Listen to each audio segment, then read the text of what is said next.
And we are back. Episode 63, Drop the Green, Season 2. How you doing today, Spencer? I'm good, man. Yourself? I'm doing great. I'm super excited. We got a busy week. Busy week. This is going to be the shortest episode we've ever had. If you run it on 2x speed, you'll be able to get through it in 45 minutes. That's right. That's right. Yeah. But as always, we will dedicate this episode to somebody. It was painfully hard this week. The overview is going to be on night racing. We're not sure if we've done that before, guys. So let us know. We could have went back and looked. We didn't. So it's been that kind of week. Yeah, so it's crazy. If we did it already, let us know how the second time was. And we will recap Watkins Glen. We'll talk about who stood out, get into our head-to-heads, do a little bit of Richmond predictions, drop the green bets, and close with the Choose Who Zone.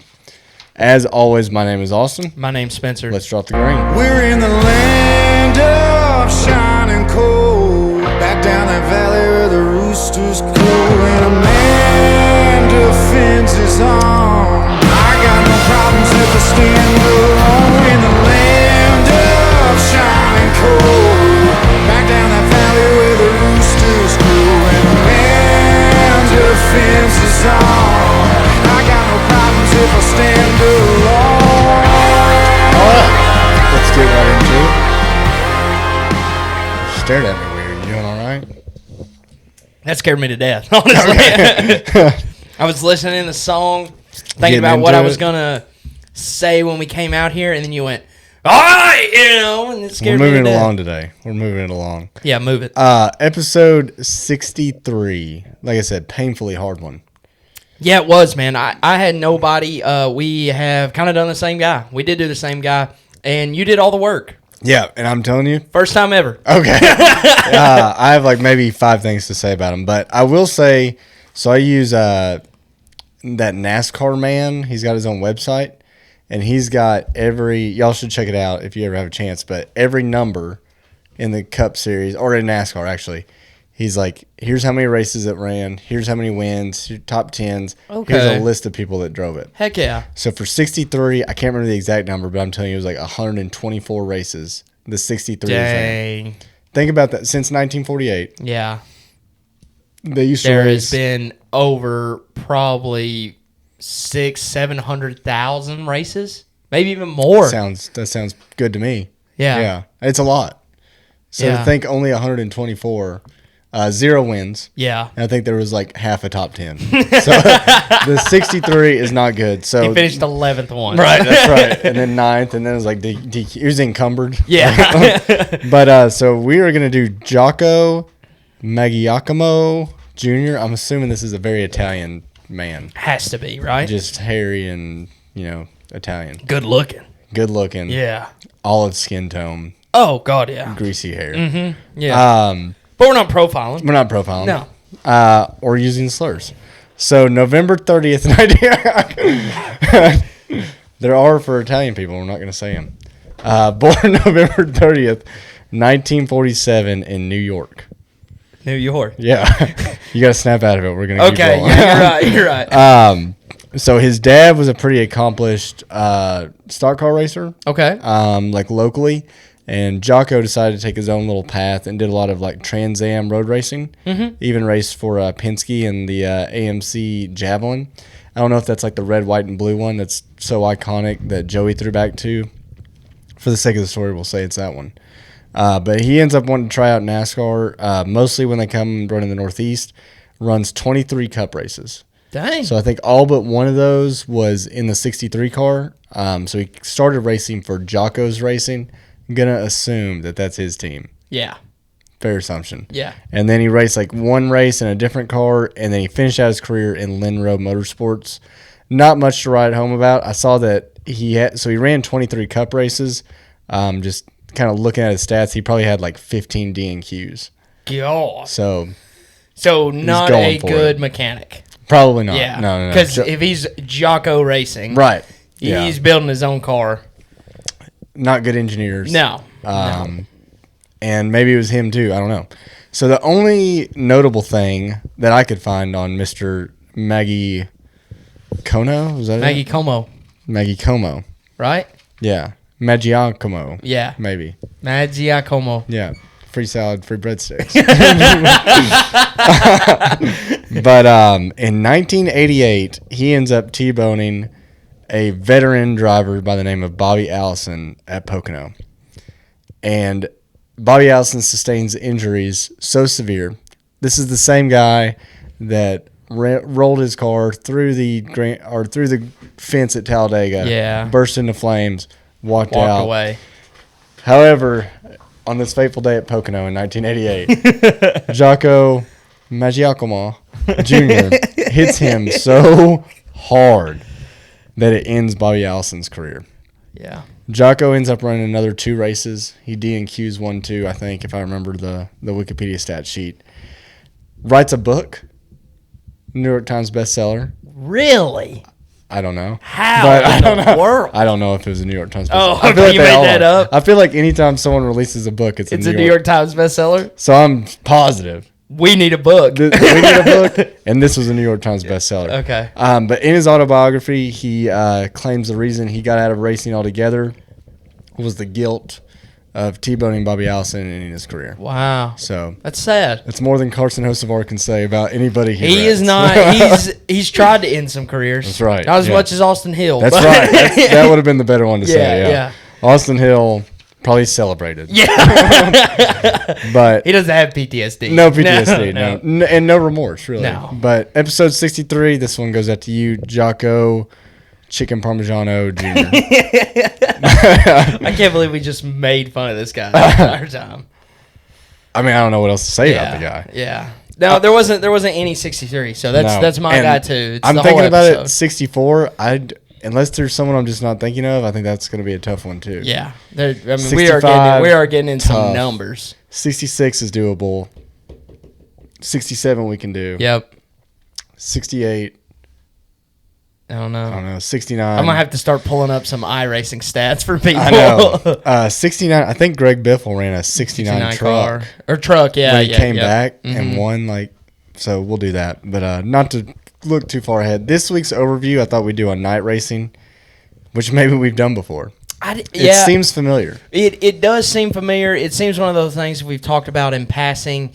Also, I think the listeners are okay with us redoing some of these because the early episodes are trash, and we don't want them to. And we really do need to go back. Me and you need to sit down and look at some of the overviews that we did because we had some really good topics that were wasted on bad audio. It sounded like this. Oh, it sounded worse than that. Yeah. It sounded so bad. And now that we've got where we need to be, sound quality wise, we need to because we had some good talking points. No, our very first one was next gen, amazing. Yeah, and we talked for 2.5 hours. That first episode. Yeah.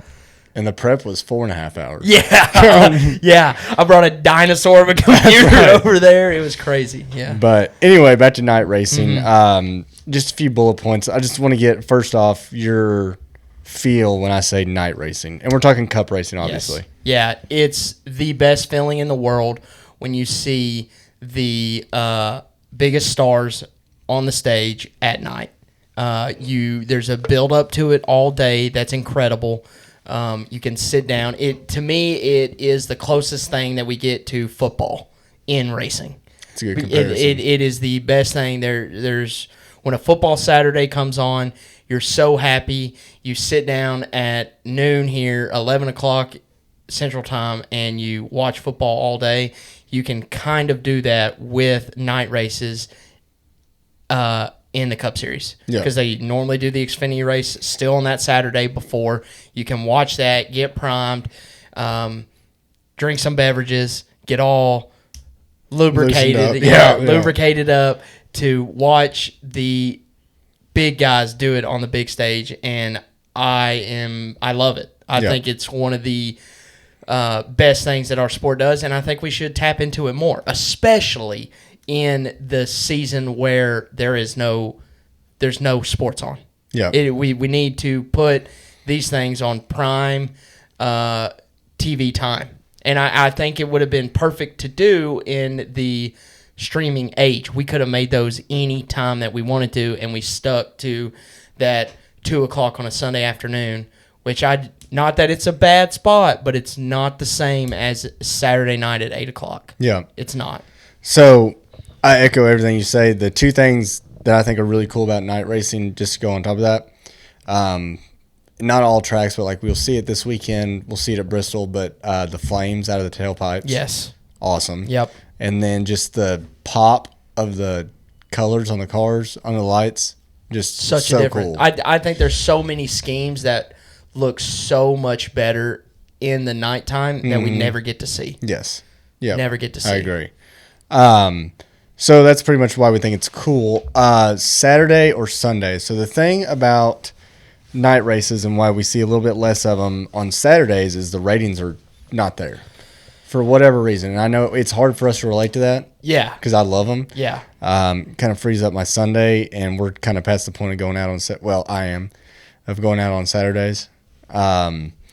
So I like them, but now in recent years we've had a lot of Sunday night races, even when there's not. Now Darlington doesn't count because that's always been. Is that Labor Day? That's Yes. Labor Day, right? Yeah. Labor Day weekend. So is this 600? Everyone has the Monday off. Yep, 600. Everyone has the Monday off. And again, some of those I know Darlington actually does start in the evening, but the Coke 600 starts at like 3:00 and just goes 6 o'clock. Does it Yeah. start at 6? Yeah, 'cause I'm it's sorry. summer. You're right. It's summer, you're right. so- It's summer. It still starts in the daytime. But yeah, yes. Yeah, so it's like they are night races, and they're Sunday night races, but they're not really Sunday night races. Yeah. Because most everybody has off the next day. So But here recently we've had like legitimate Sunday night races. yes. And you have to work the next day. And they don't feel the same. They don't, because you're watching and you're also watching the clock Yeah. at the same time because we have jobs. Yeah, and you're thinking about how tomorrow's going to suck. Yes. Yeah. Yeah. And you're like, please, can there be a rain? Can it Yeah. rain and we end this Put it early? on Monday or something. Yeah. So obviously I think we prefer Saturday. But yeah, just that feel, just to go off that, like, I kind of grew up going to the dirt track at night. We would go Friday nights, but kind of the same concept. Like, you knew you could stay up late, do whatever, and then the next day was a weekend. So you could leisurely get into whatever you're going to do the next day. Easily. So that's why I like Saturday night races. So you kind of talked about this, and we might disagree here. I think, can you overdo night racing? Because you kind of want more of them. I want more of them, and I think that we should personally play them up more. We should highlight these tracks that we go to at night because I think that's where you can get some fans, especially on a Saturday night, especially in the summertime when baseball's still early in the mid-season summer slump. It hasn't got to October yet where they're in the playoffs at all. Basketball ends in end of June, early July, and there's no football to be seen for another 3 months. So why not put these things at night and play them up big time? And I know a lot of the time it's due to the track not having lights. Quit being babies. Yeah. Put up some lights, dude. I mean, I know. Yeah, it's expensive. But yeah, it is, but Daytona's done it. Daytona has done it. Talladega has not. Has not. Yeah. You can Talladega at imagine night. yeah. Talladega at night. I've been there at night. Yeah. And there's not racing going on. God. Yeah, it'd be even more wild. It would be crazy. I will say I like the amount we have because I think it makes it a little more special. When you talk about iconic night races, the first ones that come to mind, obviously Bristol Night Race. Yeah. Has to be. And then the Daytona Night Race that's coming up here in 2. Now, that used to be on July 4th, around July 4th. Did feel a little bit better there. Yeah. I don't mind it being the end of the regular season, but those are like 2 just iconic Saturday night races. I think. But I think if you overdo it, then it's going to feel less special. Yeah. I'm fine with that. I think what would make it more special is I would love to see the second time we go to Martinsville, it'd be night race. Yeah. Hasn't it kind of transitioned to night sometimes? Yes. Has that been with rain delays? Yes. I guess. Okay. It has transitioned to night before, but imagine going into that playoff cutoff race under the lights. Under the lights. And that one, I think the lights at Martinsville are only like 5 or 6 years old. Yeah, they're not old. They're not old. Yeah. No, that'd be a cool one. I think, here's my grand idea that could go into another overview. An overview I would like to call midweek racing. Oh, yeah. So you talk about July. I think it's kind of that lull in sports that you're talking about. So my plan would be, number one, we get the season done quicker. Yeah. Because we throw a couple midweek races in, or we give people weekends off. Yeah. Which is fine in the summer. I mean, the people in the industry would love it. We would love it. But go to your places like North Wilkesboro, Iowa, Darlington. Yeah. These places that at max hold 50,000 St. Louis. St. Louis, yeah. I don't think they hold many people either. Yeah. So what I'm going for here is places, number one, with lights. And does Gateway? I don't know if Gateway does, but I think it would be a perfect place to do it, though. It'd be a cheaper place to put lights in. Nashville? Yeah, Nashville lights. Nashville. And they don't hold many people either. They don't, dude, it holds like 65,000. Yeah. Max. So kind of what I'm going for here is we've got a lull in sports.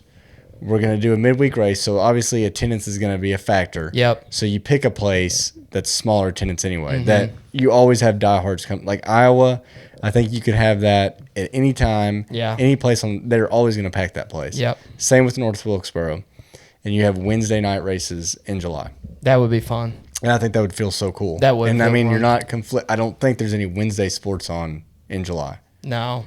No. Maybe some baseball. But nothing You're crazy. not stealing those fans anyway. No. If you're watching baseball on a Wednesday, it's either because there's nothing else on or you're watching the damn Mets play on a Wednesday because you. And I think they have the same problems we have of attendance and ratings. Their attendance is terrible. Yeah. And ratings are and again, I don't think there is a lot of baseball going on Tuesdays. I mean, most of their series I'm pretty sure start like Thursday, Friday, Saturday or Friday, Saturday, Sunday type things. Maybe a Monday, Tuesday, whatever, but I don't think there's a lot of stuff going on a Wednesday. Yeah. In the so I think world. you could do like 3 to 4 Wednesday night, call them short track under the lights, brand it. Yeah.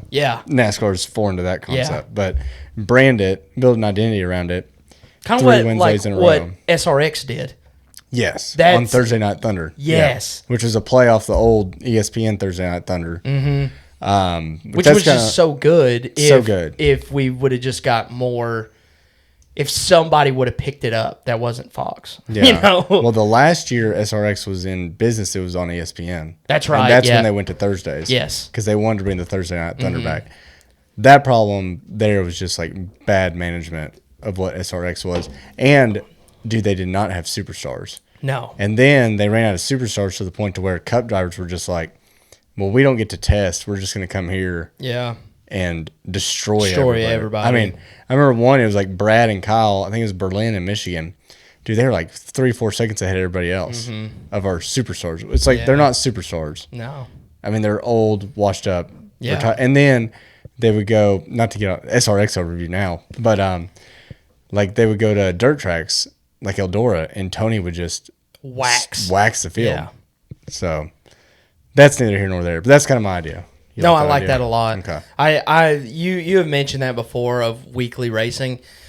I know, just to play devil's advocate, I think the teams would complain about travel. Yeah, for sure. I think that's when you'd have to give them that weekend off. Maybe. Yes. Yeah. But you're still, say for the month of July, you run a race on Sunday. The beginning of July, you run Wednesday. Yeah. So maybe give them an off week before this, and then after. Well, I'm saying you double up on one, so you race Sunday one time, and then you race Wednesday. Yeah. But then from there, you don't race again until the next Wednesday, and you speed it up. See what you're saying. Yeah. So what would be perfect for that is if you scheduled that Sunday, the Sunday race going into this, and the Sunday race coming out. Yes. Close to home. Yep. So like a Charlotte or like a Wilkesboro or a Darlington, or you'd have to move the schedule around a little bit. Even like a Bristol's not far away. No, you can pull a Nashville then. You can pull a Nashville. You can pull a Nashville for those drivers. That's nothing. Or in Atlanta. Or in Atlanta, that's even better. For them, I mean, make that your headliner or make that your closer. One. Yes. And I think that would be perfectly fine. But I would love to see a good, I roll in here after work, get settled in, and turn racing on at 7:30. Yeah. And watch till 10:30, 11. And then that weekend is open. Yes. Then you're doing whatever. And I think more NASCAR fans would enjoy that. I think so too. At least the younger crowd. Because, dude, I mean, it is. And, we're not the normal because we're diehards. Right. We are going to make time to watch it. But if you're a casual, you're not watching every race on Sunday. Because you're not. You're just not. Unless you set aside time to watch on Sunday, sometimes you don't get around to it. And, I mean, we're guilty of it, too. Yeah. No, I watched all of Watkins Glen on the way to get a suit hemmed. You know what I mean? A little bit on you. All on me. Right. But I'm just saying, it still comes to a point where even I want to watch the race, there's weekends that you can't make it happen. Yeah. So if you were able to spread that out, you can fluctuate and be like, hey, I can actually do something on a Sunday now. Because that's the other thing bad about an afternoon race is like, man, for some of us who are not old like you, we still like to kind of do stuff on Saturday night, you know? Yeah. Have fun. You don't just watch Flow until you fall asleep? what are you talking about? Yeah. We do other things. Right. Yeah. And then we get up and it's 9:30. We're putting it together and it's 10:30 and then you're like, I can't go do anything now because the race is on at 2. Yeah. Like I can't get anything No, I mean, done. I've forfeited many a Sunday tea time. Yeah.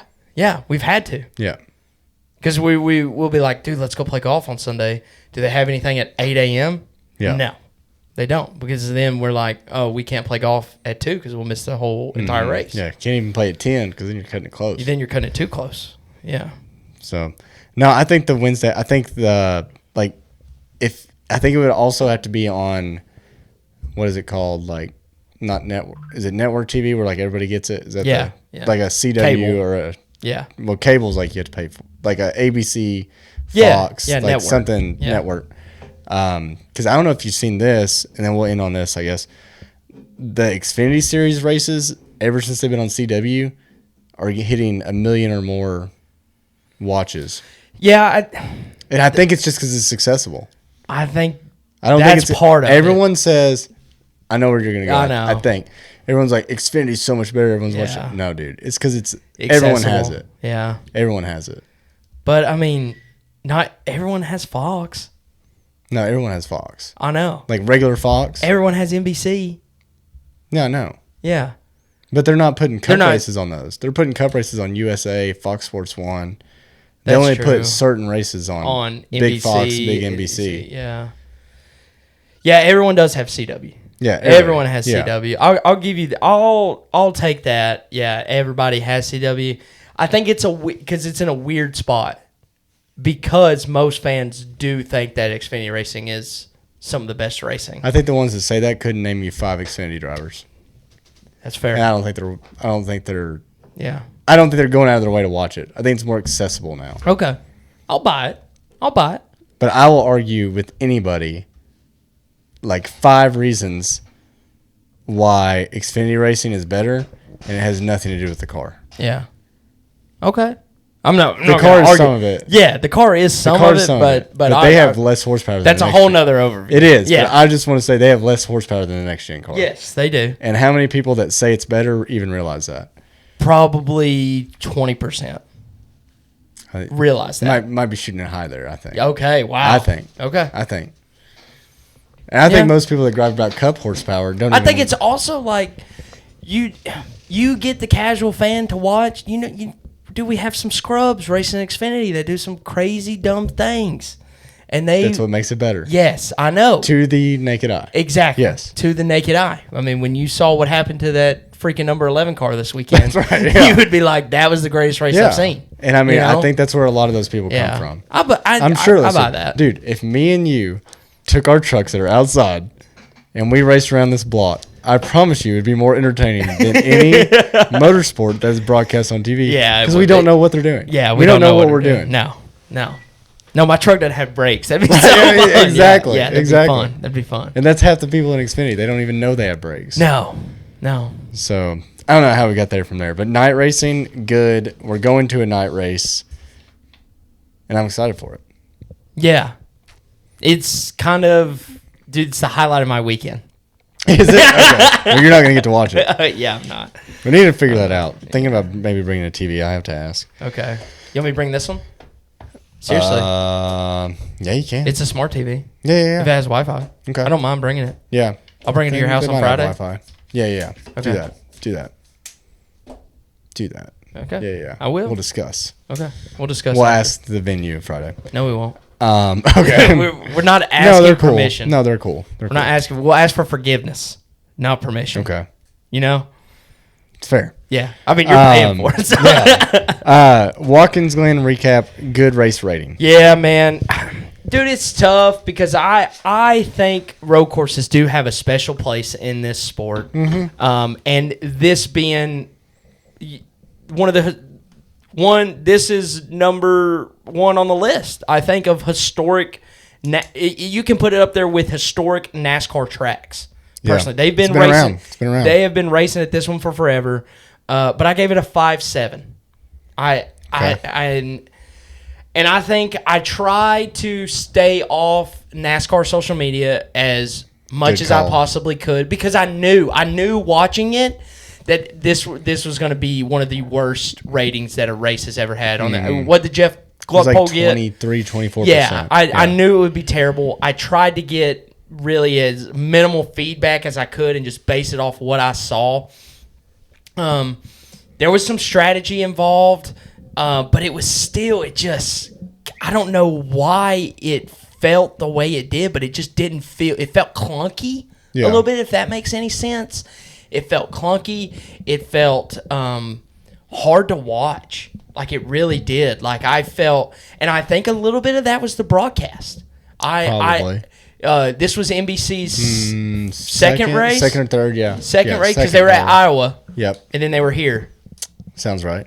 And I believe this is their second race, and it just felt off. It felt like our Australian man Lee Diffie, who took the world by storm last year, felt really just giving us stuff that I knew. You know what I mean?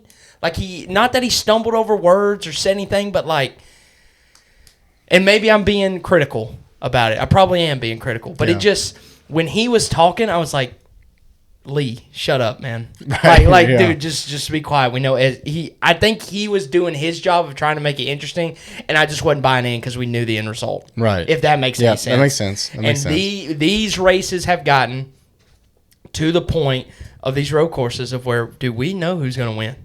We do. Wild. And I don't think there's any other track that we can say that 100%, but these road courses, I mean, I am willing to bet. Dude, I know you told me wrong, but when we go to the Roval, I might put my 3 units on SVG. Dude, you know? I know. I don't know. I think I'm there. I think I'm there too. Yeah. Because like the only thing that changes chaos there. That's there is chaos. Yeah. The only thing that I think that gets him is if like he has to pit, okay? And there is a point in time where he is not, where people stay out. And he has to get back to the front, and those guys eventually have to pit. Then he works his way back up there. If a caution happens in that time, yes. Depending on when it happens, if there's not enough laps for him to get back to the front, then yeah, I think he's screwed. But at the same time, dude, if he is 12th at the Roval and there's 40 laps to go, I'm doubling down, still saying he can get to the front. Yeah, you know, probably. I mean, that's how dominant he is at these tracks. And it's not even close. Yeah. I'm so sad that we didn't get to see Zilich. Not that I think he would have possibly won, but I would have loved to see him. I don't think it would have been 11 seconds. No. Yeah, no. I don't think it would have. I do not think it would have been 11 seconds. So he at least would have made SVG work in some moments. Mm-hmm. Dude, SVG was out on cruise control. Yeah. And then playing with people before that. Yes. Which I think is hilarious. He made Blaney look silly. Yeah. He did. You can't tell me that. I mean, Blaney was out there working. Yeah. And he's just he had his hard hat on. He's like, use it up. Use it up. Just sitting behind him, literally running the same lap times. And then he's like, all right, I'll go by you. Yeah. Yeah, I'll go by you now. It's impressive. Yes. It really is. I know it sucks to watch, but it's impressive. I think there's something to that. That's what we used to see Jimmy do. Yes. That's what we used to see Jeff Gordon do. Yeah. And now that we're seeing it, dude, people are so mad about it. And I think it's because it is a road course. But, dude, we have them on the schedule. We've already opened the box. We're not putting them back in. I don't think there's any way that we take we do less road courses next year. I don't think there's any possible way. No. I think the only reason, I think they're going to 5 next year just because Mexico's falling off. Okay. And Mexico's falling off. But I thought they were adding San Diego and Chicagoland. Chicago street courses coming off. And they're adding San Diego. Right. Okay, so they're not replacing Mexico. They're replacing Mexico with Chicago land. Okay. Which is the old mile and a half. Yes. Which is going to be a fantastic race. I'm not discounting that. Yeah, I mean, we'll dude, I think Chicagoland track's awesome. Yeah, I think it will be good. Yeah. I don't think it's going to be like a barn burn like everybody thinks it is. Okay. But I'm not. That's a little bit of a hot I think take. it'll be a great race. Okay. I think people are expecting like 2024 Kansas. Oh, yeah. Oh. But like, I don't think it's going to be that. Okay.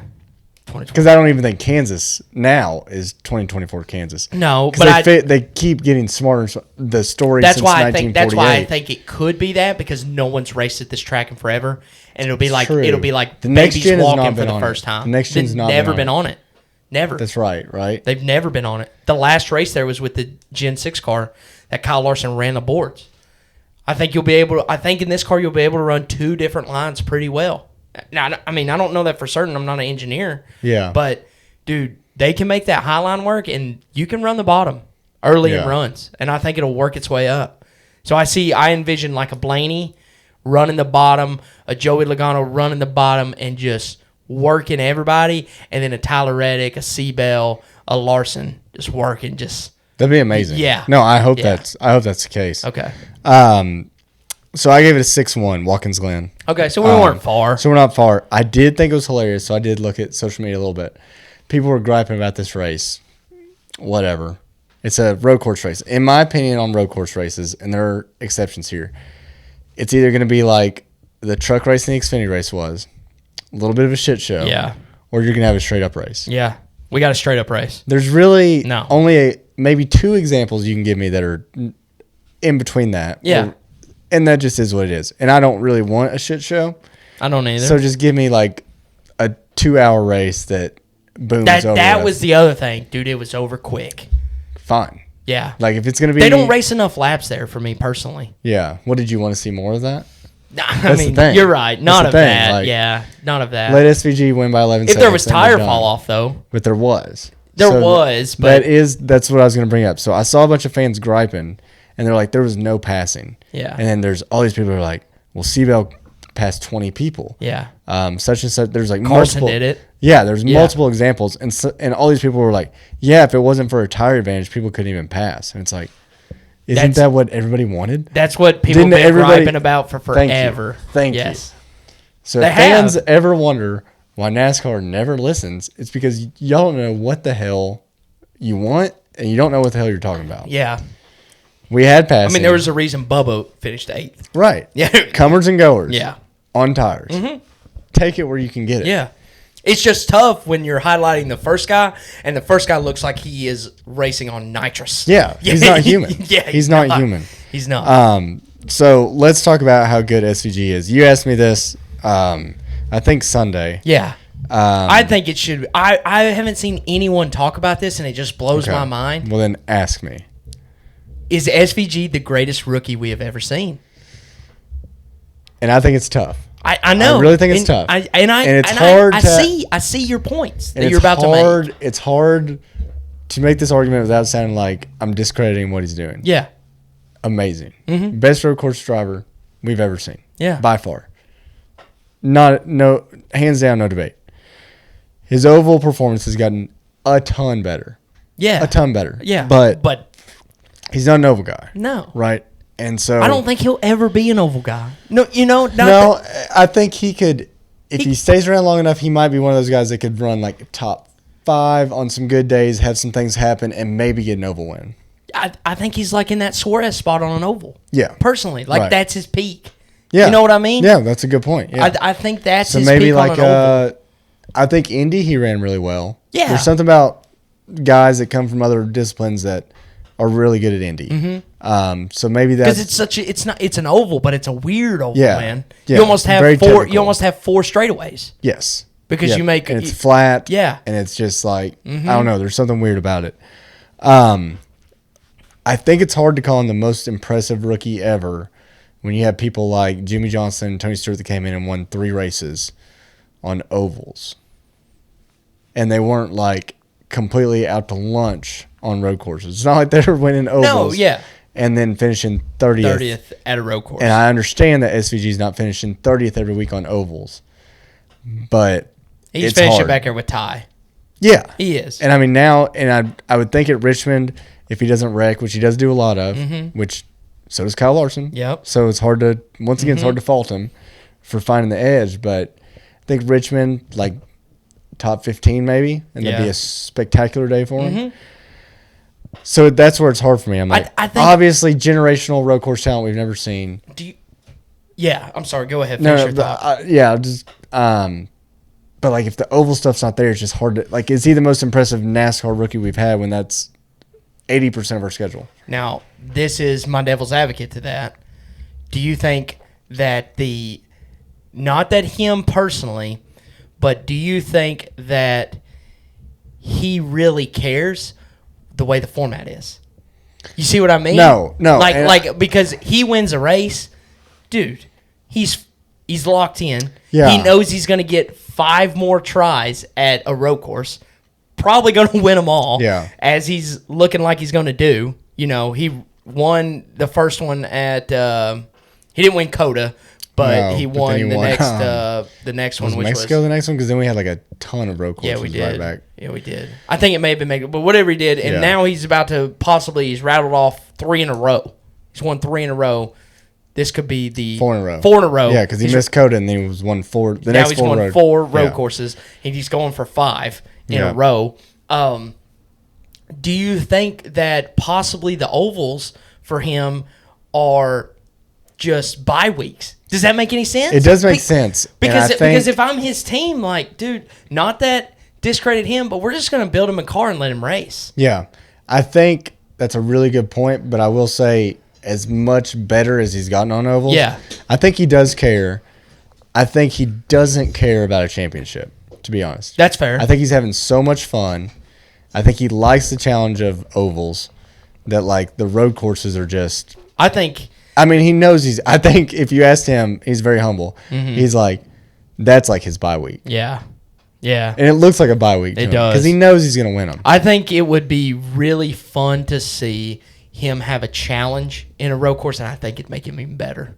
Yeah. Like, you know what I mean? It'd be scary. Like, he would be scary. Who knows what he's holding back? That's what we don't know. That's what we don't know, because he hasn't had a challenge. Yeah.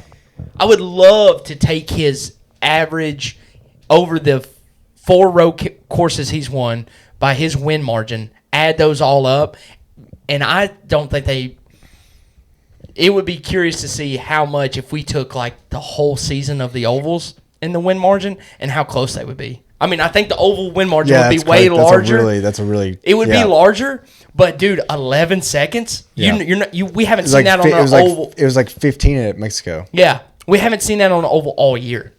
So we take 15 and 11. I mean, I think I would love to see what the biggest margin. You finished margin. 2 laps ahead at Bristol. Yes, between those 2 margins. So that's what I'm saying, and we haven't seen that all year. No. So like I'm pretty sure, not that we've had like crazy close finishes or anything, but 1 to 2 second finishes. Yeah, you know, that's a big lead now. That is on ovals. That is a big, which is another thing fans need to realize. Of course. And I so remember when you're watching having people win by 11 seconds on ovals. On ovals. But it doesn't happen anymore. No, that's a really good point. And that's I may do that. I'm gonna write that down next week, and I may come back with that stat, because I think that would be a really good argument for what you're saying of the greatest rookie of all time, because the dominance is there. And I got to think about it. I was like, well, what if, like, take our bias and our knowledge out of it, and you're just someone that sees motorsports. You're like, okay, so NASCAR has road courses, they have short tracks, intermediates, they have super speedways. What if a rookie came in and won 4 short tracks? Yeah. Are we gonna say he's not the greatest rookie ever? Yeah, like we would. Yeah, we would. But if you're someone on the outside looking in, they're like, yeah, that guy won 4 races. Yeah. Like, as a rookie, that's amazing, and that's how. If I look at it from that perspective, you're exactly right. He is the greatest rookie ever, because he's won 4 races. Yeah. And they're just happen to all 4 be the same time, same type. I see a lot of fans. If it was any other type of track, though, dude, we'd all be singing his praises. Yes. Though. That's what's crazy. Okay, let me give you another one then. 25th at a road course, we wouldn't give a damn. Yes, and I think, and this probably helps your point too. Look at Austin Hill, who all he can win on is super speedways. Yes, right, and everyone's like, he's so what is good. That? Yeah, or no, everyone's like, that makes no sense. Yeah, they're like, what does that mean? Like, he can't. there's no Eric Amarola gets off the couch and beats his ass. Right. Yeah. But, so like it is more respectable than that. Mm-hmm. Oh yeah. So give him the credit there. It's just weird. We've never seen anything like it, so it's hard to say. I mean, he is. I saw a stat and I texted you about it. Chase Elliott apparently won 6 road courses in a row. Yeah. Which I didn't know that. I didn't know that either. Which was crazy. Yeah. Or Jeff Gordon. Was it Jeff Gordon? I think Jeff had 6. Yes, Jeff had 6 road courses in a row. I'm sorry. Chase had 4. Yeah. So he Shane just tied Chase's record, which is the most common, or the last one to happen. Right. Jeff's happened in 98, I think, or probably 90. Well, somewhere. Here's the thing about Jeff's: it would have took him 3 years to do that. Exactly. No, he would. Yeah. Which is even crazier to think about too, honestly. Because he had 2 a year. Mm-hmm. And so Sonoma and Watkins Glen. Yeah. That's it. Yeah. And he won them 3 years in a row. Yes, you knew. Yeah. I mean, you came there. That's crazy. Yeah, for 3 years, you knew Jeff Gordon was going to win those. So that's wild. But I think we're on to something still just as crazy, because no matter what it is, it's still hard to win in this sport. It is hard to win week in and week out. And if he comes in there and wins a row, that's 5 road courses in a row. Yeah. I think your argument is perfectly solid then. But just looking into the future, the only one he can't win is Coda. Yeah. I don't think he's won Coda. He's only raced it once now. He's only raced it once now, but he didn't even finish in the top 5. Yeah, he finished 6th or 7th. 6th or 7th. Because Kyle Busch had a car out of nowhere. And Seabell win. Yeah. Seabell won. Tyler Reddick was early good. in the season. 3rd race. Yeah. 3rd race of the year. So I think maybe they just didn't know what they were. Mm-hmm. But it's crazy too. You think about how fast he's picked up on what he needs from his car. Yeah. That now, dude, they're untouchable. But it throws me off too, because Ross won that race. Ross has won Coda before. Well, Ross shouldn't have won that race. No, Bowman should have won it when he won. Well, AJ should have won it, and then Bowman should have won it. but then Ross won it. But still, that puts him in 3rd. Right. In the right spot. Yeah, SVG was not in 3rd. That's true. Yeah. That's true. Yeah. So, I don't know. I just think it's weird. That he hasn't won Coda, but he's dominated. I think if we went to Coda next week, he'd win. I wish we could. Yeah. No, he would. He would. I'll give you that. I do think I wish now when we go to a road course, we could bet on SVG to win, and to get better odds, we could pick the margin of victory. Yes. What's the other thing you wanted to bet on? What's the other thing you wanted to bet on? Remember?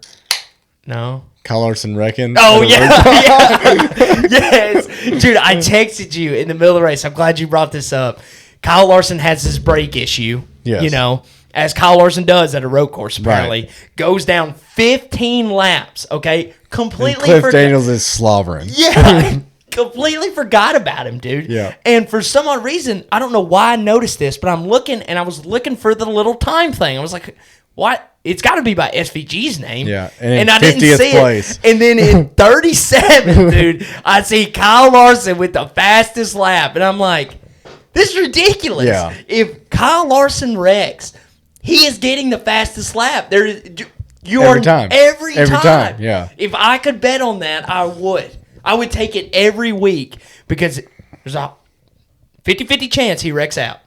50-50. I mean, I'd put it there. Yeah. Yeah. No, it's there. He's either going to win, yeah, or he's going to wreck. And if he wrecks out early in a race, dude, throw the bank account on him setting the fastest lap. I'm talking, take a second mortgage out on your home, because it's happening. It's happening every time. It's happened every time this year. I don't know if you saw this. NASCAR always takes, they do random inspections. They take them back to R&D. He was randomly selected. Of course he was. Yeah, because he had the fastest lap by like a second and a half. So, and I'm sure all they're going to, it was clean air. Yeah. And then they have the advantage of, they can put it in qualifying trim. They can bump the air pressures up.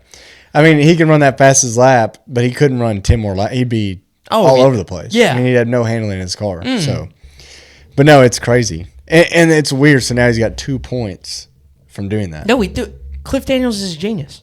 Yeah. He's a genius. He knows exactly when they're back there fixing the brakes, they're qualifying trimming that thing. Yeah. That's what they're doing. I mean, yeah, they're fixing the brakes, but they're also like, Larson, you're going to get out there and just, dude. Haul ass. Yeah. There's going to be a little blue and white blur. Yeah. Yeah. Put me down the fastest lap and then just cruise the rest of the day, man. Because that's as many points as you can get. Yeah. That's it. It's hilarious. Yeah. It's so funny. He maxed out on points. Yeah. He Just did. wild He did. to think about. Yeah. He maxed out on playoff points. Yeah. On points for that day. Points for that day. That he could have got. That he could have got. Yeah. Yeah. If you're going to finish last, you may as well. Might as well get two extra points. Get the points. Yeah.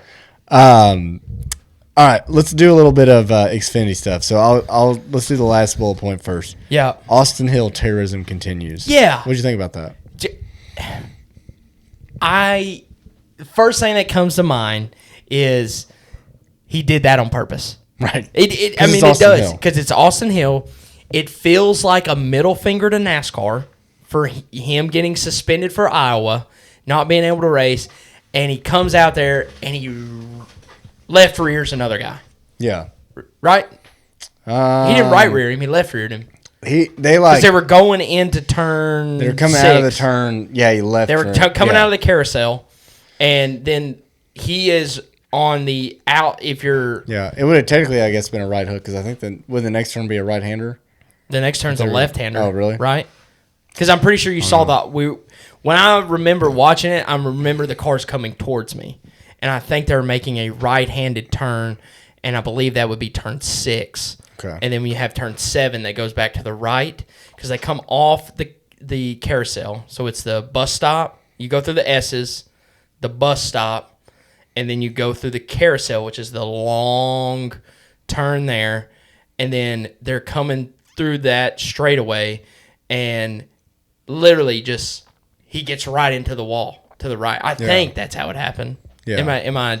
No, I didn't. I mean, I saw it a few times. It's just so chaotic. But to me, it looked like they had kind of put themselves in a position to where they probably both could have gave a little bit, but Austin definitely could have gave a little bit. Oh, yeah. And just didn't. He didn't. And so I think that's where it gives him enough deniability that it's a racing deal, but like I'm sure he... No, it felt also, like he is, to me, just trying to get so much from this suspension. Like he is trying to give them the middle finger. Like let me see how many people I can wreck and see if you do anything about it now. Because well, he also made a statement this week that he will go to his grave knowing that he did not intentionally wreck Eric Almirola in Indianapolis. Dude, shut up. That's what he said. Shut up. He said, I know in my heart I will go to my grave knowing that I didn't do it on purpose. Dude, you would never convince You would never convince He's the only one that believes it. And Richard Childress. Yeah. Dude, the head guy believes it, which is even crazier. It's nuts. Dude, Richard Childress is so senile. So senile. Yes. That's an overview one day. Yeah, the fall on him. of Richard Childress. Yeah. That's a story and a half. Yeah, and we'll get into him when we get into some Richmond predictions too. But last one on recap, Connor Zilic, our boy. Yeah, our boy. Trying to give himself CTE. Yeah, what do we think happened here? I know he just slipped, but what? He didn't put the window net back in the car, so he slipped on the window net. Yeah, he put it outside the car. Yeah, and was slipped on it. Slipped. Yeah, it like was an idiot. When you're watching it, it was one of the scariest things that you've ever seen. Yeah, I didn't see it. You didn't see it? It's terrifying. I saw the replay. You just saw the replay? Yeah. Yeah, it was terrifying. I'm saying no, I've seen it. Yeah, I didn't see it live. Yeah, I didn't see it live either. I'm sorry, no, Yeah. but watching the replay, still, you're like, that dude maybe died. Right. Like, dude, he lands on his head. Yes. And then like his like kind of he looked like yes. Who's the dude? Tua? Yeah. He looked like Tua when he was doing the Yeah. No, that's exactly what it looked like, and then you're like, oh my God, what in the world? We've never seen that. Never. Ever. Never. He won't make that mistake again. Never. He's going to win plenty more races. It was really good to see him on Sunday. They interviewed him. He sounded fine. Yeah. He didn't lag on us. They're going to put a plate on his collarbone. Yeah. So he should be able to get back. SVG, I guess he broke his collarbone way back in the day. Mm-hmm. And they were asking him about it. He's like, yeah, I broke my collarbone. They put a plate on it. And I raced the next week. And he's like, it's actually stronger with the plate in it. Yeah. So you're good to go. Yeah, Connor was hinting at that in that interview. He's like, well, I got a big name to live after. I need to get back racing next week. Yeah. So have we heard if he's going to race? So luckily they're off. They are so they off, won't that's come back till right. Daytona. So I would assume Yeah, that he's he'll gonna be at be Daytona. fine. He's I gonna mean, be it'll be fine. up to them because they kind of did that earlier in the year when he had some back pain and they just took him out of the car. Yeah. Because you're going to get a waiver. Yeah. And so They're probably, giving out medical waivers like candy. like candy, yeah. So they could. Unless you're Kyle Larson and you want to go race in the Indy 500. Okay. Yeah. I thought you were going to say something else. No. No, but I He mean, didn't get a waiver or get to come back that year. no, he didn't. He didn't. But what I was saying was they made a strict policy. No, they if did. you miss a They did. race, dude, due to you racing somewhere else, you're Which not getting a waiver. did help, I think, get to go back to Austin Hill. You know, he gets no playoff points. Yeah. He lost them all, and then he could win next week, and he won't get any playoff points. Yep. Good. I think that will deter people in the future. Mm-hmm. But yeah, so they might. I could see Trackhouse / Junior Motorsports pulling Connor because it's Daytona. Yeah. And then just getting a waiver. Yeah. And then he wins. Ever since he got injured, and then came back, he hasn't fished outside of the top 5. And he's had 6 wins. Dang. That's a crazy What we're stat. seeing with Connor, and I know we've talked about it a little bit, but what we're seeing with Connor and Xfinity is like generational, honestly. You think so? Yes. You're the first person to say, though, that there's some scrubs down there. I mean, he's racing against Austin Hill. Dude. I just want to say this right now. Say it. I want to have proof. Hold on. How many cup races does Connor win next year? That's tough. I don't know if he will. I think he could. I think it'll be a road course.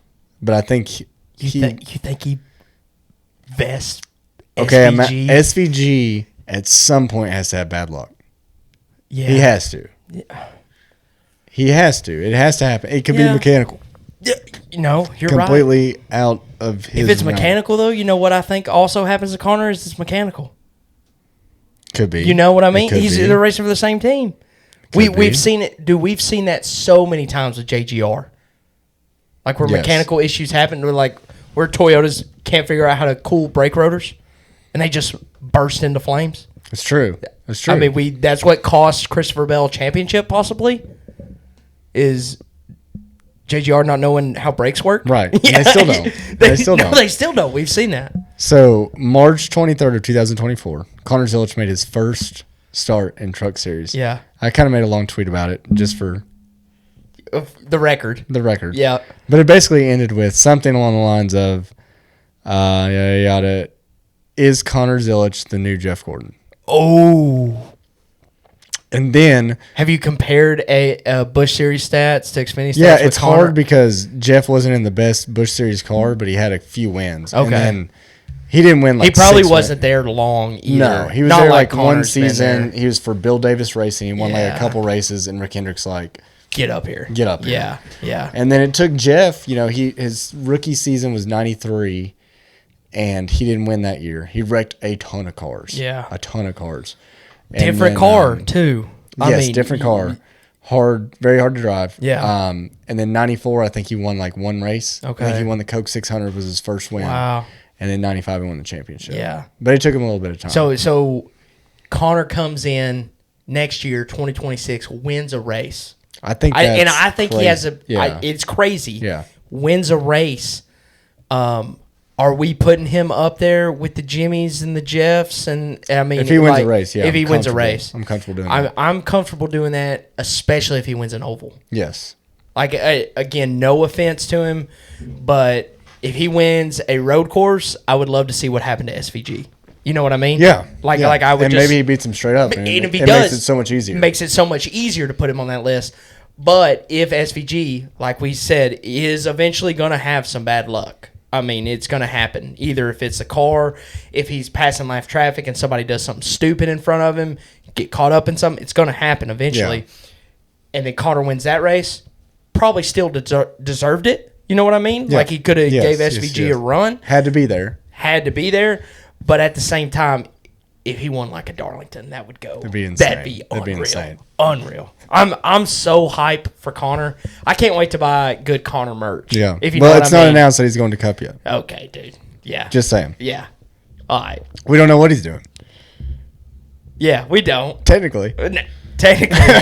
yeah, dude. But I will say. What do you think he kicks into the crowd?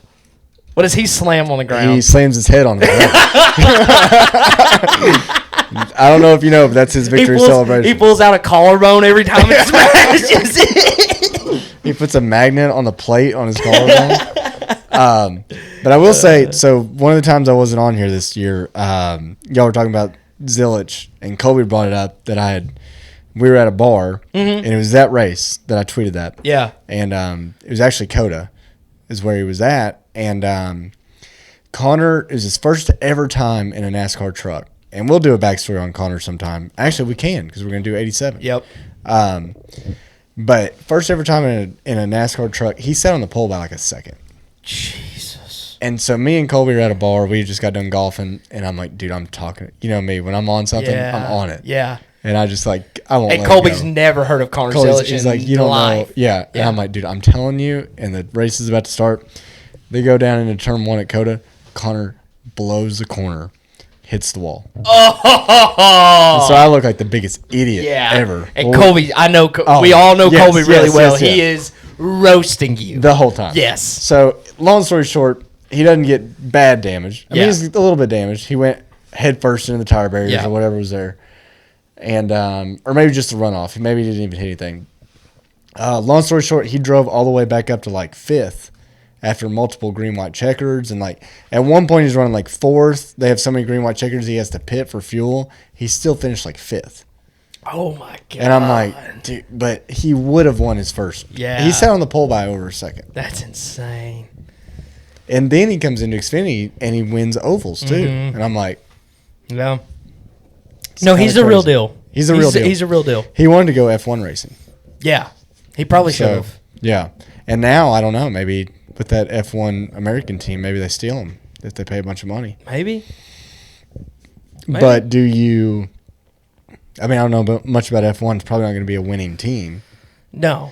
Do you take F1 money and say you're in F1, or do you stay and potentially win a bunch of NASCAR I think he's races? hooked. I think he's hooked here. Think so? I think so. I mean, just hearing him speak to the media, I hope that we get a season 3 of Full Speed, and I think he's the perfect candidate. Yeah. He's got to make the playoffs.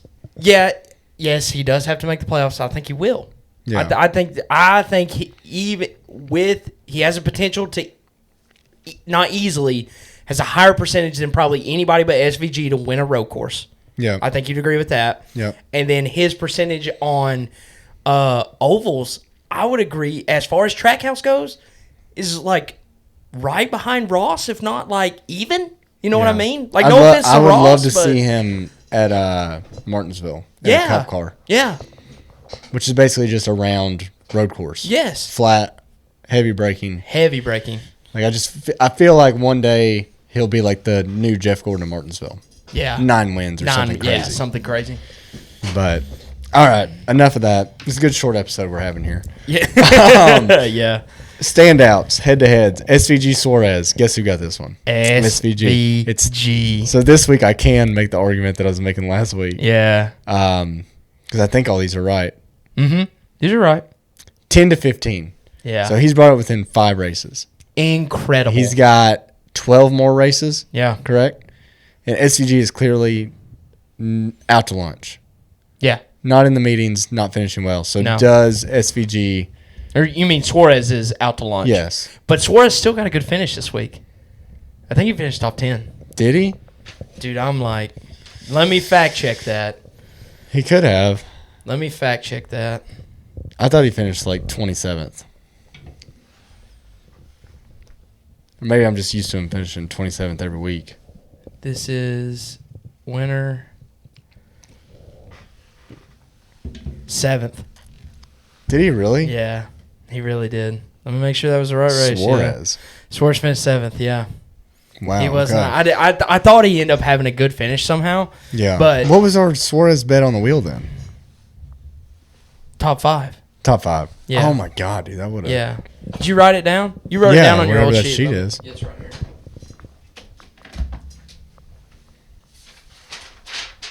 I thought it was top 3 maybe, or top Chevy.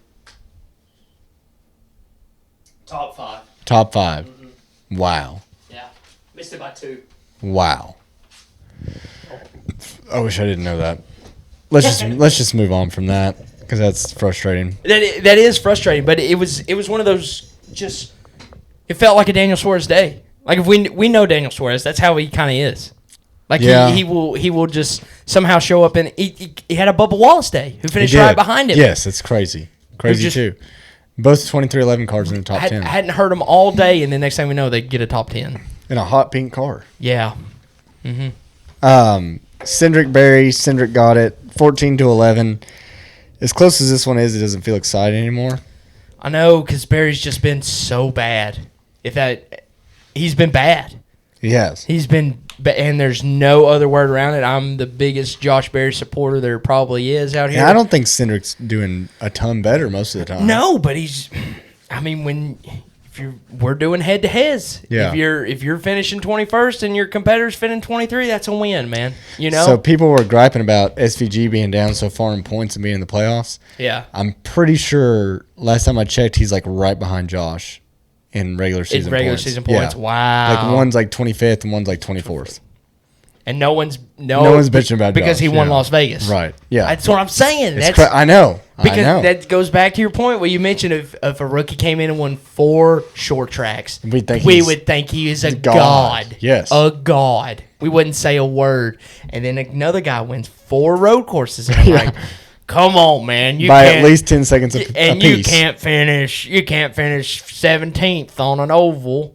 Like, come on. I know. Dude, he's doing spectacular things. I agree. You're convincing me. Yeah. All right, let's get into the life and times of Carson Hocevar. The days of our Hocevar, as we call it. Hocevar 9, Gibbs 16. Doesn't matter because every week I have to write down something next to this about what Hocevar did. Yeah. So in qualifying, Brad Keselowski allegedly impeded Carson Hocevar's lap. So then Carson Hocevar allegedly impedes Brad's lap. Yes. Brad gets out of his car, sprints. Yes. Has to be the first time in years. Dude, Brad. And I love Brad. 70 years old. And I love Brad. But it was hilarious. He goes up. We don't know what he said. There was no camera. There's like one grainy. Yep. It's like a security camera. Yeah, like a security. It's like closed court or closed circuit TV. Yeah. When someone robs a gas station, that's what it looked like. They said they're fine, but then the weird one was McDowell kind of just punted Hocevar out of the way. He really did. And did you see the last lap? No, dude. So the last lap, McDowell came up to Hocevar and was going to pass him at the very end, and Hocevar started door slamming him. Ooh. And on the radio, that guy on Twitter that like posts people's radio, they're like, hey, think about the company, just get there.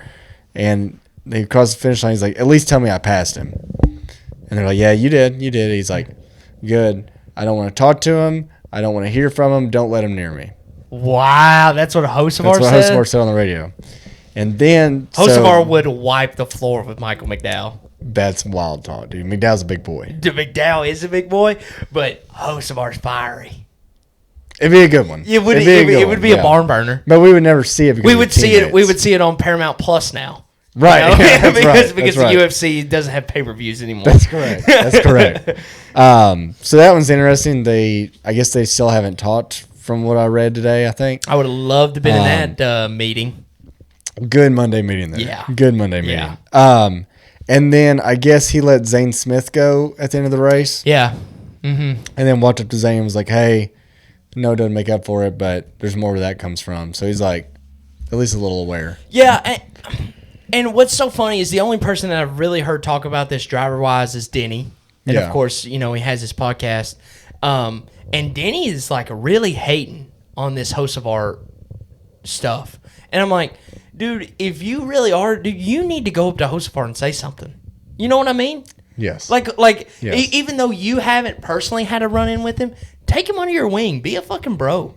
Yeah. You know what I mean? Like, be that guy who has been in the sport for forever. You're a veteran, and you're still good. Like, dude, that doesn't happen very often. Like, no offense. Yeah. I mean, if Jimmy was taking me under his arm in 2016, I would have laughed at him. Right. You know? Right. Dude, shut Maybe up. not 2016. Okay, I'm sorry. Yeah. 2018. Yeah. 2018. That's better, yeah. Okay. 16, he did win his 7th championship. Yeah, you're right. Yeah. You're right.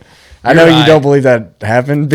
I don't believe it happened. happen. It's wild to say it happened because I watched 17, 18, 19. Yeah. And The Jimmy you saw was current day SVG on ovals. Yeah. Yes. Where there's greatness. Yeah. But why is it not showing? Why is it not showing? No, 100%. I just picked the wrong year. But, but you can see where I was getting at. I know if that guy walked up to me and was like, dude, you need to calm down, and been like, dude, shut up. You don't know what's going on. But if somebody like Denny or Larson or even Seabell, I know Seabell's a younger guy, but he's still been there longer than Carson has. Yeah. All they have to do is just go up there and talk to him, and I think it does maybe change hopefully for a fan perspective, as I love Hocevar, I hope it doesn't change the way he necessarily races, but maybe it just makes him think a little bit more. Yeah. A split more second before he does something, because we know he can be live. He's live. Yes. He is a live wire all the time, which I love, but maybe it just calms him down from stuff like that. Because no offense to Michael McDowell, I'm not listening to Michael McDowell if he's on my team either. Right. You know what I mean? Yeah. I'm not. I think the only way those conversations happen, whether it's Hocevar or a young Kyle Busch or a young whoever, is when that young guy goes and approaches the veterans.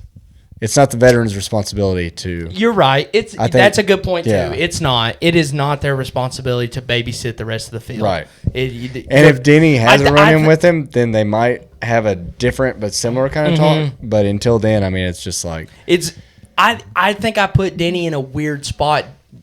How he is in NASCAR media, if that makes sense. Like I would respect that same thing if Junior said it to him. Right. Yeah. Because he just is such a high-profile guy in the sport all around. Not just on the track. He has a presence outside of the track that's unmatched. Really. Yeah. Junior's got to be the most popular person in our sport. For sure. Like to this day. This day. If they add him to most popular driver next year, he would win. He would Yeah. win 100%. And then I guess Chase has to be out there, but he's so stupid and doesn't talk to anybody that he doesn't know what's going on. Right. And then to me, it's Denny. People hate him, which makes him even they more know popular. him. They know him. him. They know exactly. Yeah. And the people that hate probably hate listening to his podcast. Yes. They do. Yeah. They just want to hear what that dummy has to say. Yeah. And they're going to make fun of him the whole time. And I wish 40,000 million people would do that to us. Right, yeah. What do we have to say, honestly? Yeah. No, I hear what you're saying. I think you'll agree with this, too, though. I hope Hocevar wrecks at least 4 people this weekend. No. Dude, I would love to see it. Yeah. I echo that completely. I want him to absolutely drive. And all these people online are like, he needs to stop being this way. He doesn't have the wins to back it up. I don't care. No. I don't care. No. You said it perfect last week. This is what we wanted Ross to be. Yes. And Ross, I think what happened is he got into it with Denny. He got into it with that guy, and Denny had to talk with him, and it just not ruined Ross, but it just calmed him down too much. Yeah. I need that fire from Hocevar, and I need it every week. Yes. I want him to absolutely run everybody to 120% every single lap. Yes. And That's everyone's what I want. like, it's so dumb to wreck people for 25th. Yes. Yeah, it is. Yeah. Yeah, okay. But that still doesn't mean I don't want to see it. Right, yeah. I definitely want to see it. Yeah. Yeah. Because that means something to him. Yes. He's and if that guy racing. wants to get out and punch him in the face, even better. Yeah. Even better. Yeah. So wouldn't it be funny if Noah got sucker punched again by somebody? By Hocevar? Yeah. Yes. That'd be so funny. Yeah. All right, last one, Bubba Briscoe. This kind of sucks for Bubba here lately because he's lost a couple. Not finishing bad at all. Really good finishes. And Briscoe's finally bringing on. I think at the beginning of the year you were like a little skeptical of Briscoe. Yeah, I was, and I will eat my words. Yeah. Briscoe has proved me wrong, especially the back half of the year. His car has gotten really good, and he's and I think I said it last week too. He was finishing on the pole or winning the pole second, third, very high in these qualifying rounds, and then he would drop all the way back. Like he just wouldn't have the same finishes. Now he is staying with those. I mean, if he gets third, dude, better put him in your fantasy lineup Yeah, because exactly, he's probably going to finish third, if not better. I'm getting just as much trust in him as like a Truex. 100%. Like so, he is becoming. He's getting there. He's for the 19 driver now. Mm-hmm. He is, and I'm so surprised. Not on the standouts, but I just thought it's worth bringing up because we haven't talked about it in a little bit. Another guy that you're not big on in the beginning of the year. What do you think about how Ryan Preece has been? Yeah, He's kind of that guy. I was going to get into that in in an bets, RFK but I car. was in an RFK car, disappointed in him this week and how I don't know what he did. He drove his balls off. Literally was 7th place in that last run, dropped all the way to 13th. I bet on him last week. I know. I saw the writing on the wall. I felt it, and then I didn't get it, and he disappointed me. But again, that car has speed.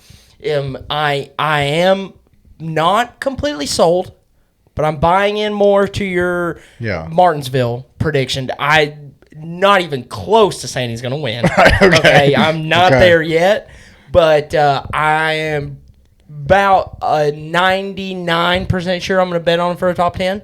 Yeah, and I think those odds will be pretty good. We're going to see how he does finally with some of these ovals. I think this Richmond race, he needs to perform well for me, and I might talk about a top 5 because that car does have speed. Yeah, I know. I think a top 5 would be another surprise play by somebody, and it would be him. Yes, I agree. You know? Let's roll that into Richmond predictions. Yep. I put, does the bad race trend continue? I think we know what we're going to get here. Yeah. And by NASCAR social media standards, it's not going to be a good race. No. But I think I'm going to enjoy it. I think I will enjoy it. I think it's under the lights. I have it recorded because I'm not going to get to watch. Yeah. I've already pre-recorded it. I'm going to... It's tough because we play fantasy, so we have to be... And you know what's so stupid about fantasy is I'm watching that Watkins Glen race, and I left Chase Briscoe in my garage. And I've never been more like... Yeah. I'm sitting there watching it. It makes you not want to watch the rest of the race. Yeah, and I'm like, why did I not put him in? Yeah. Like, what was I thinking? Like, I wasn't even paying attention to what was going on because I was so just locked in, I guess, to the most boring race I've watched all year. But it was like, why did I not put him in? But I'm going to just try to, again, and I say that, I'm not going to try to, I say all that to say I'm not going to try to watch social media. And I'm, of course, going to follow the race, see who wins, and I'm going to try to go back and watch it and get my own feel for what the race was. Yeah. If that makes any sense. No, that makes perfect sense. No option tires. We had option tires last year. So all we can do is hope that we have some. I think we'll have some fall off, but if it's big enough, I don't know if it'll be big enough to be a big deal. Yeah, I don't think it's going to be anything like last year. I mean, we watched Daniel Suarez, like, drive from the back to the front on those option tires. Mm-hmm. And I will say, I mean, I thought that was a cool feature of the race. It was cool. Personally. Yeah. I just hope they go with that option tire and run that option tire the whole entire race, you know? Yep. But I don't know what tire what compound they're bringing for this. I don't think no one knows. Yeah. Because they can also tell you one thing, but who knows what they actually mean. Yeah. So we got to hope for a little bit of tire fall off. Do we get a new winner? I say that because we had one last year that was encumbered because Austin Dillon is the worst person to ever live. Yeah. Unless that happens again, no, I don't think we get a new winner. I think Denny runs away with it, personally. Okay. I think we're going to watch a Denny show. I think we need a Denny show. If that makes any sense? Yeah. We haven't seen a Denny, a Larson. I'm kind of on William Byron a little bit, too. I mean, I want to see Denny and Larson battling it. Yeah, no, that's what I want to see. Yeah. But as far as like if I'm a betting man. If I could see a William Byron show as well. I mean, William Byron's led some laps there. I think Seabell gets involved a little bit. I have an itch about Seabell too. He's been quiet. He has. He's been quiet. He needs some kind of spark before these playoffs start to really get him going. Not saying he's going to win necessarily, but I need him to pull like a Blaney at Watkins Glen here and just show some speed for a while. Just be up there, get you a good 80 to 100 lap lead for 100 to 80 to 100 laps, and I'll be like, okay, Seabell's Not that I don't think he's a real deal, but he's still alive. Yeah. You know what I mean? No, I know what you mean. Okay. I'll give you my predictions because I want to roll that into bets. I think we will have a new winner. It won't affect the cut line because Alex Bowman gets it done. Let's go. So let's take that into bets. Before you get too far, what are we down? We are down 7.14 Oh, God. units. Now, I will say, I guys. can hear Colby shaking. Yeah. I will say 7.4. I'm sorry. I interrupted you 7.14. I'm sorry, 7.14. 7.14. I will say I did get a bit lucky. I had the voided bets. I bet on Connor. They're void. He did not race, so I get those back. You know. Perfect. It is. We should have put 3 units on Connor. We should have, but we wouldn't have gained any. Right. I mean, I guess we would have technically, but so we hit SVG winning, we hit Chris Buescher top 10, and Priest was looking good for so long, Yes, he man. was. Yes. I know if you tailed that one, dude, I'm so sorry, but I felt so good about it, and it looked so good for so long. But in that last stage, that car just went away. I don't know if he drove the tires off. He had to drive the tires off of it, just trying to get more than what he had. But I mean, he was. I think with like 10 to go, he was in 9th place, and then he went back to 10th, and I was like, oh my god, Yep. oh my god, Here and then Ross was behind him, and I've never cheered against Ross in my life, and I was like, Ross, please finish 11th for one time in your life, Chill. dude. Just chill out. He ended up passing with like 6 to go, and then a couple more guys got him and finished at 13. So that one hurt the most because I felt like I was on to something there, and I think I was. Yeah. I really was. It just didn't go our way, but we still had a really good week, made up 2 units Nice. in 1 week, which I do love, and I'm hoping to carry that down, make Colby real nervous. If I can get back to around that 3 mark before the playoffs start, I think he's going to be very nervous because I think it's going to get easier in the playoffs. And we need to get him on here for now that it's this close for sure. Yeah. We need all 3 of us. So this week, first one, and I have a lot this week. I spread my money out again, and I didn't do good math on exactly how this is going to work, but first one, Denny top 3. I think you have to go there. I think it's going to be his show, plus 120. Plus? Yeah. Wow. Okay. Yeah. Good. He has good finished. Pick. He has finished top 5 out of 5 out of the last 6 races there. And I didn't go into Home court advantage. Yeah, I didn't go into any more, but I would assume probably most of those are in the top 3 out of the top 5. Mm-hmm. You know, so plus 120, half a unit on Denny. And then I'm gonna rattle off. I picked 3 winners this week, and I know you just said a winner, and I don't have that winner down. I didn't touch him this week. I'm nervous about him. I went with another guy, but.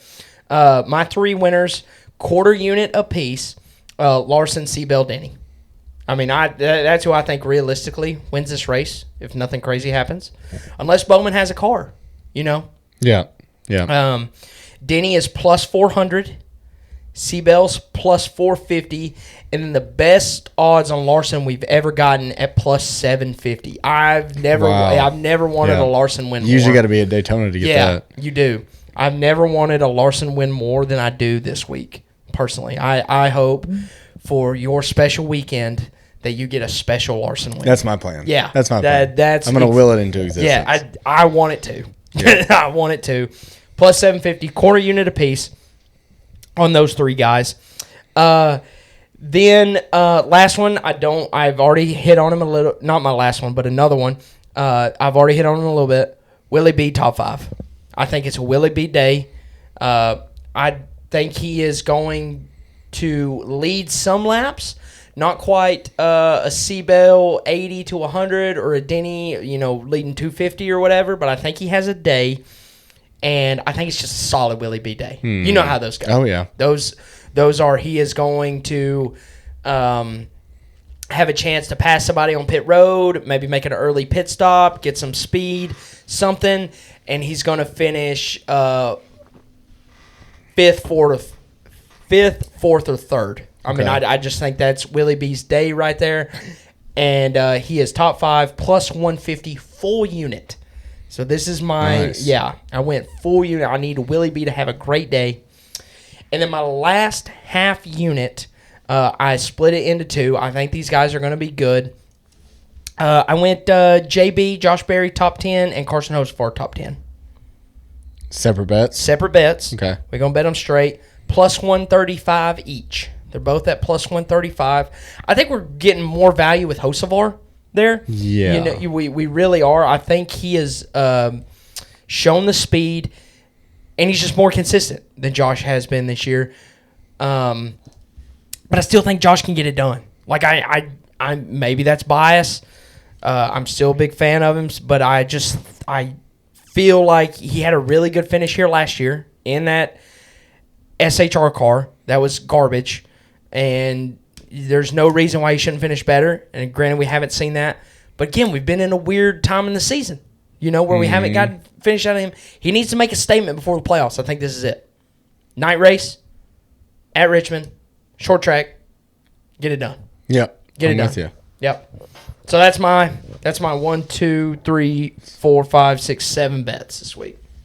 Right? Yeah, I think you're a quarter unit shy. Am I? I don't think so.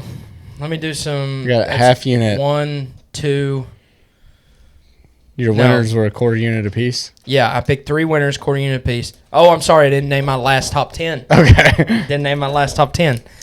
Bubba Wallace top 10. Nice. Yeah. Okay. He's shown the speed. He's shown the consistency. He wants a playoff spot. Yeah. He has it. He has it, yeah. Yeah. But I think he's just trying to build up that He's ran team. much better since then. So much better. Yeah. He's going to be good here. To me, this feels like a Kansas weekend for him. Okay. I wouldn't care if you took Josh Berry off and maybe sprinkled a .25 on Bubba Wallace win. Okay. I really do. Okay. Because Toyota is super good here. They are. And I think he could be. But I got Bubba Wallace top 10 plus 135. The value's all over there. All over Quarter it. unit. Yeah, quarter Okay. unit. So We're adding up now. Yeah. We're adding up now. Okay. Good deal. I just want to make sure. I was doing that math a million times. I was like, if I bring this up, I have to be right. Yeah. I have to be right. All right. I will recap those if you want to bring up our wheel, which is doing awful. Awful, dude. It's bad. So we've got Denny top 3 plus 120, half a unit. We got 3 win bets at a quarter unit apiece. We got Larson plus 750, Seabell plus 450, Denny plus 400. Willie B top 5 plus 150. We're going to put a whole unit on that.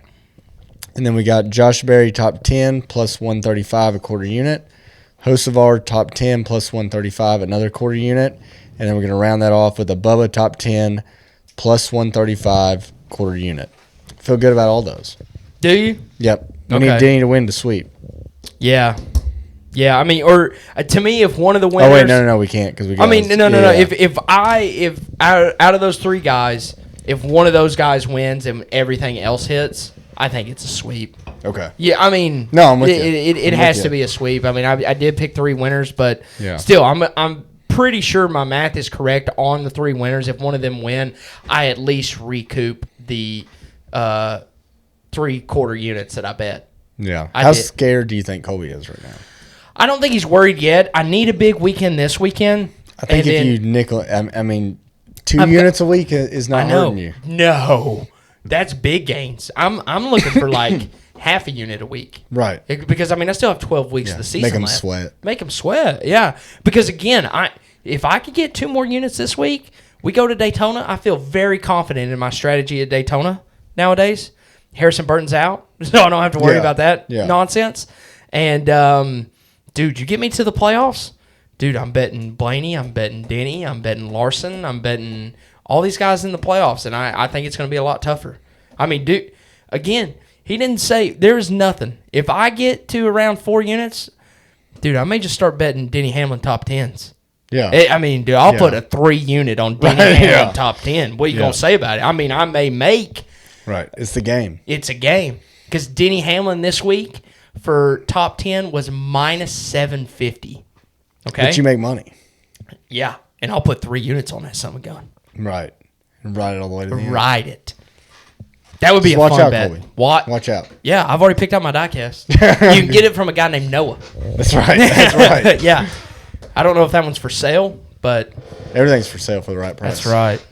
All right, spin the wheel here. As always, we'll spin do it it. first for the bet type, and then we'll spin it again. Let's go ahead and spin it so it's top forward. Spin the driver wheel, and it'll be Cody Ware. Let's just move on because I'm over it. Yeah, you're down 18. 18.88. Let's just call it 19. Yeah. We've lost almost every week. Winner. Don't do winner. Top forward. It's going to do top forward. Oh, it did do top forward. That's Just give huge. it to me. Is it huge? Because I promise you. I promise you, Spencer. It will be Cody Ware. Yeah, it might be Cody Ware. No. This segment brought to you by Block Blast. 4.8 ratings. Category games. Developer, Aritas. It's relax time. It is relaxed time. All right, 4 drivers. 4 drivers. Here we go. Who do we want? Spin it and we'll talk about who we want. Okay. I mean, I think you want a Blaney. I think you want a Penske. Yeah. Yep. I'm with you there. Does Josh Berry come out this week? No, I think RFK comes out. Okay. Give me an RFK driver. Give me an RFK driver. You can't be mad about that. No, it's going to go to Gillen. No, it's going to stay in Blaney. Oh, Yeah, top forward. But that's the yeah. best one we've had in a while. Yeah. Top forward, Ryan Blaney. Mm-hmm. His odds on DraftKings, official sponsor That's right, yeah. of NASCAR. Unofficial sponsor of us. Yep. Just like. Let's see. Race props. View more. Top forward, Ryan Blaney, plus 270. Plus I mean, 270, I don't that's think a step in the right direction. That is. Okay. That's going to be a good win if he hits. I hope so. If he hits, it it's would be gonna be better good. than what we're at. Yeah. Yeah. It'd be really good. If Daniel Suarez finished 2 spots up, we would have took a solid chunk out of that. Dude, you would have took a massive chunk out of that. All right, let's close out on Choose Who Zone. I've got us 8-8. Does that sound right? That sounds right to me. Colby and Spencer 7-4. So when Colby comes back, it's got to be impossible. Yeah, it will be. Is what I'm hoping. I don't feel good about what you're about to do to me, with us being 8-8. I don't know. You may know this guy right off again. You may not. Honestly, I'm gonna leave it at that. Do I get to go through the active driver list? You do not. It is. It may be an active driver. Who knows? Okay. Yeah, I'll leave it at that. I'm not gonna bank on that. Don't look. Not Don't looking. look. Pull that up 3-person there. pod soon. You think? Yeah. No. We've all but confirmed Daytona here in what is it? 2 weeks. 2 weeks. It's next weekend, right? Yep. Saturday night. Live pod. Let's do a live pod I again. didn't know if you were going out Saturday night. So. No, oh my! Shut the hell up. No, I think live pod. We're going to do it again. All 3 of us on my couch, having a good time watching Daytona to end Perfect. the season. To watch Austin Dillon win. Yeah. Let me know when you're ready for me. No, hold on. I don't know.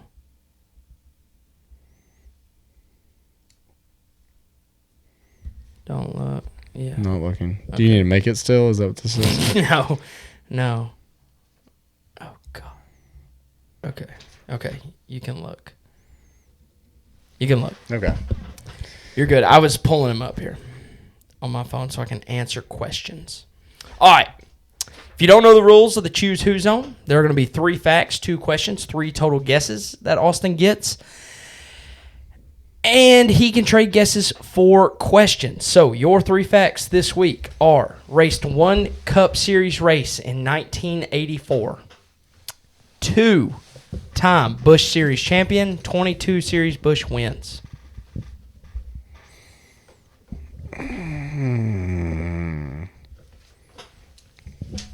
I kind of gave you a year there, so I felt like I helped you out a little bit. This is like a name. When you tell me the name, I'm probably going to recognize it because I recognize these stats. I think it's a guy that's like from the Northeast. Is it?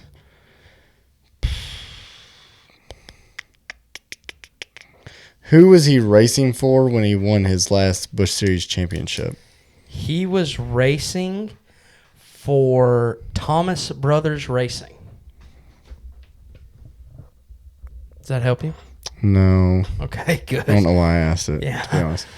God, this is going to be awful. There's like a guy I've heard him mention on podcasts and stuff that I'm not going to know his name, I promise you. That's exactly what I hope. Yeah. Because you've made me look silly the last two. So I did some digging for sure. This one Cup Series race. Yeah. What were you going to say? I said I went away from your mid-'90s guys that you know all I about. do love the mid-'90s. Yeah. Went a little earlier. About 1 decade earlier. See if you know what's going on.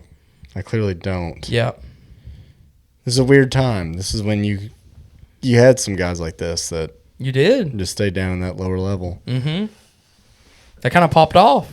I mean, 22 Yep. wins is nothing It's to... nothing to No. shy away from, for sure. No, that puts you top 20 in... Hall of Famer?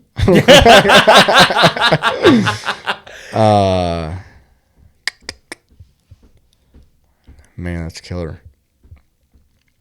You have one more question? I know. I want to know where he's from, but it's just out of curiosity. It's not going to help me.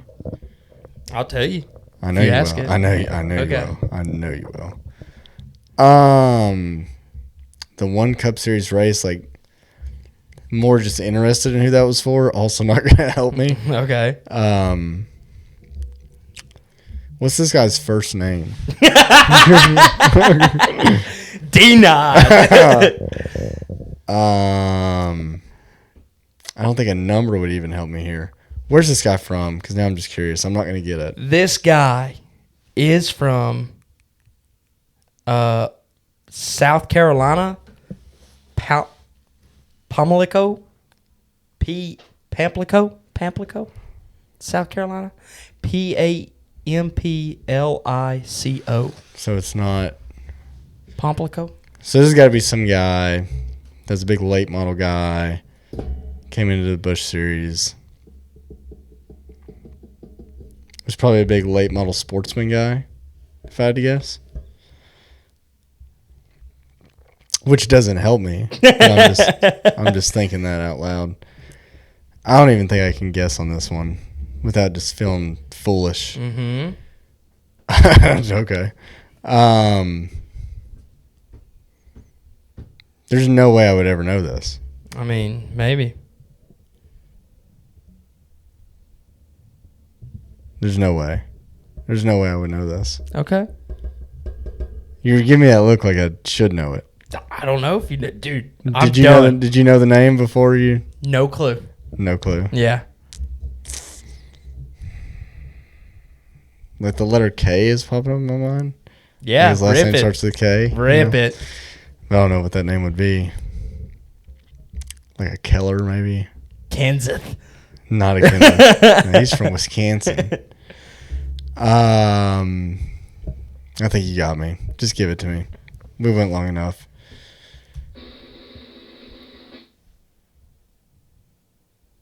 Sam Ard. I would not have got that. Okay. That picture's not from 1984. Is that him? That's him. No way. Yeah. Sam 175 greatest drivers. Yeah. In Was 2013. he a late model sportsman guy? Yeah, he was. Was he? Okay. Yeah, he was. So he's probably dominant there. Yeah. Yeah. Oh, yeah. Like even more than Busch Series. Probably. That's probably what got him to 75 Yeah. greatest. Yeah. I know that name. Not really who I was Won thinking 10 of. races in 1 year in 1983. That's crazy. In the Busch Series? Yeah. And he had 22 overall? Yeah. Yeah. Wild. Yeah. He actually retired from driving after being injured in 1984 in that Cup car, the one race. Really? Where was that? Was that at a road course maybe? Martinsville. Martinsville. At Martinsville? What happened to the guy? I don't know. I didn't dig any deeper than that. But he had Parkinson's and died in 2017 at age Way to bring 78. that mood down. No, I wasn't trying to bring the mood down. I was At just 78 telling and you. 17. Yeah. So he was decently up there when he was racing Busch. Oh yeah. Yeah. 40s? Late 30s, early 40s? Yep. Okay. Different time. Yep. Very. That's a different good time. one. I know that. I recognize that name. So I mean, he was one of 75 greatest. So yeah. I mean, and I know all 75. You could have went through that list. I bet I could name 47. Honestly, if I'm being honest with myself, 47. That's still a lot. Because there's also some on that list that you're like, why? Yeah. Randy LaJoy? Yeah, why? Randy LaJoy. Everyone's like, because he has 2 Xfinity Series championships. Mm-hmm. You know who else does? Ricky Stenhouse Jr. Yeah. And you know who has Cup wins? Ricky Stenhouse Jr. Yeah. No, I know. Ricky's not on that list. No, that could be a whole overview about how bad the Hall of Fame's messed up. And kind of the 75 greatest. Yeah. That should be an overview. That should separate from the Hall of Fame. Yes. But you got to think, if you're on the 75 greatest, do you expect a Hall of Fame? Yes. They have a whole thing in the Hall of Fame about the 75 greatest. So are they going to put Randy LaJoy in the Hall of Fame? Yeah, he is in the Hall of Fame. So should Ricky Stenhouse get in the Hall of Fame? If that's our goal, yes. I mean, because Randy LaJoy is not yet in the Hall of Fame. He's the 75 greatest. I know, but they have a whole thing. I know. Okay. So what I'm saying, does Randy LaJoy get in the Hall of Fame? I mean, if I'm Randy LaJoy, I'm not worried about it because I'm already there. You know what I mean? Yes, but you haven't been inducted. You didn't get the jacket. You didn't get the jacket. Get to make Then, no. I mean, yes, I think he does make it. Yeah. Right. Yeah. Not your opinion. No. Yes. You think does, he will? Okay. Somehow. Okay. Just like SVG, we should induct him now. I mean, we should. So, all I'm saying, if Randy LaJoy gets in, does Ricky Stenhouse get in? 2-time Xfinity champion, Daytona 500 winner, which they put so much weight in. They do. Dude, they do love a good Daytona 500 Dated winner. Danica Patrick. She's hot. She's hot. She's hot. What are you going to say? Yeah. Sat on the pole at the Daytona 500. Yeah. Never mind. Yeah. No, she did. Take that into account. Mm-hmm. He charged her moon rocks. That's right. That's right. Yeah. He charged her moon rocks. He laid with her. Yeah. He knew her in a biblical sense. No, I think if we're going off that merit, he gets in. Yeah. All right, episode 63, the Ricky Stenhouse Jr. Hall of Fame induction episode. You got anything else? No, man, dude. No, I just want to thank all our supporters. The list still hasn't grown. But you know what? What the hell, guys? You know what? We still love these guys. Yeah. We love them. You guys are the best. I'm passing the plate at the ceremony. Yeah, for real. We need hey, please turn out for the live show. Yes. That was so fun when we did it last time. And we had 89 views on that thing, which is a lot more than we got that we just get on regular episodes, which is cool. JC, I hope to hear from you. It was JC, right? The guy, J Squad? J Squad. Yeah, J Squad, I better hear from you again, buddy. Hey, I don't care if you're cutting your grass at night when we're watching the Daytona race, but we need to hear from you. That was fun. I think if people put the race on, mute it. Yeah, and just listen to us. Or, whatever you want to do. It's so much fun, man. I had a blast doing that. Yeah. And if you guys come hang out with us, it just makes it more fun. We're going to live stream it again. Comment, subscribe, share it with your friends. Let's have a good time there. Shout out to Austin. I mean, we have to. Okay. He's getting married this weekend. I am. He's getting married. So Bring it home, Kyle Larson. Sorry to the girl that he's marrying, but no, she's awesome too. So congrats to them. Thank you guys for all supporting. We'll be back here next week to do another one, and enjoy Richmond. Let's go night racing. See y'all. See you. You gotta reap the sins that you sow. We're in the land of shining coal.